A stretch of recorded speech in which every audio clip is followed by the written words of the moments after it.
मध्य गुरु शुक्रंकर राशि परिवर्तन 31 मे 2025 रे हवाकू जाउची, जहा फल रे मेषरु नेकी कन्या राशि जाए कौन सब प्रभाव पड़िबो व्यक्ति मानक ऊपर से विषय रे आमे पूर्व वीडियो मानक आलोचना करी सारीचे। जो माने भी देखी नांती जाइकी मो चैनल रे देखि परिबे। आज आमे आलोचना करिबा कि शुक्रंकर ही राशि परिवर्तन जोगु तुला राशि एवं बिछा राशि व्यक्ति मानकू कौन सब फल मिलिबो। नमस्कार, मु सुभाषिष पुनः स्वागत करुच्ची मो यूट्यूब चैनल को। आज आम जानिबा कि शुक्रंकर जो राशि परिवर्तन हबो ता द्वारा तुला राशि एवं बिछा राशि व्यक्ति मानकू कौन सब फल मिलिबो से विषय तो डिटेल्स रे आम आज जानिबा।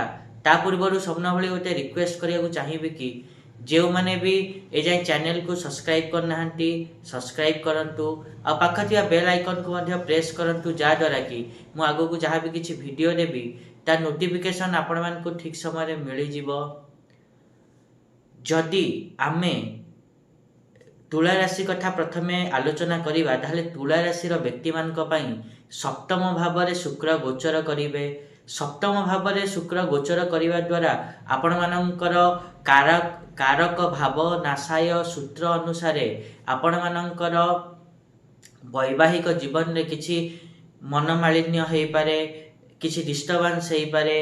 ता सहित यह मध्य कि आपण माने जहा सहित पार्टनरशिप रे काम करूचंती बा व्यवसाय करूचंती तांको सहित मध्य किछि मिसअंडरस्टैंडिंग एवं झगड़ा परिस्थिति मध्य आसी पारे।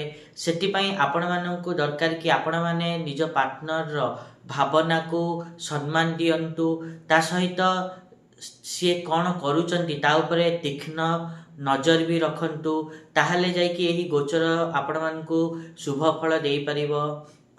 ता सहित आपण माने देखिबे कि एही गोचर समय रे आपण मानकु परिवार तरफ पूरा सपोर्ट मिलिबो, किंतु एही समय आपण माने दूर यात्रा करिबा आपणक पई ठीक रहिबनी।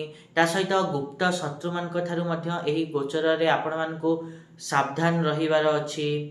एही समय रे जदि आपण माने एक्टिव न रहिबे आ अलसुआमी देखेबे ताहले देखिया को पाइबे कि आपण मानकर ही क्षति हबो, लॉस हबो कार्य क्षेत्र रे। एता थिला तुला राशि व्यक्ति मानक पई शुक्रंक गोचर किभଳି फल दबो।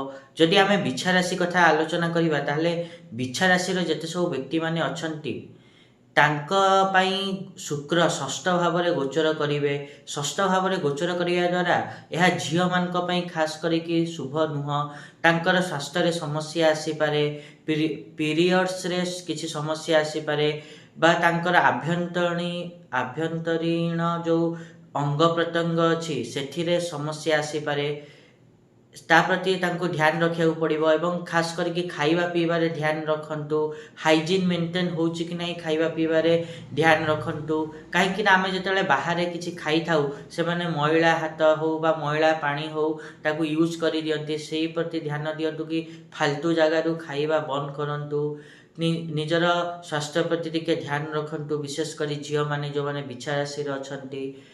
ता सहित आपण माने एही समय रे जो माने व्यवसायी अछंती से माने विदेश रु लाभ पाई परिवे एवं जो माने व्यवसायी अछंती से माने भाबी चिंती माने स्टेप नियंतु। कोनोसी भूल स्टेप एही समय रे नियंतु नाही। ता सहित आपण माने देखिबे कि आपण मानक एही समय मन विचलित होई पारे। ता सहित आपणकर देखिबे कि बहुत खर्च हबो एही गोचर समय रे। खर्च हबो सत किंतु बहुत गुडे खर्च आपण मानकर शुभ कार्य रे मध्य हबो।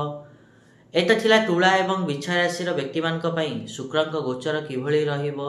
आशा करिबि कि मु जा कहिली आपण माने ठीक रे बुझी पारथिबे। आ जदि वीडियो भल लागिछि ताहले निहाती रूपे वीडियो को लाइक करंतु, शेयर करंतु आ चैनल को सब्सक्राइब करिया पई तो जमाई भूलंतुनी। आज पई एतिकी, देखाबा नेक्स्ट वीडियो रे। रहुछि, नमस्कार।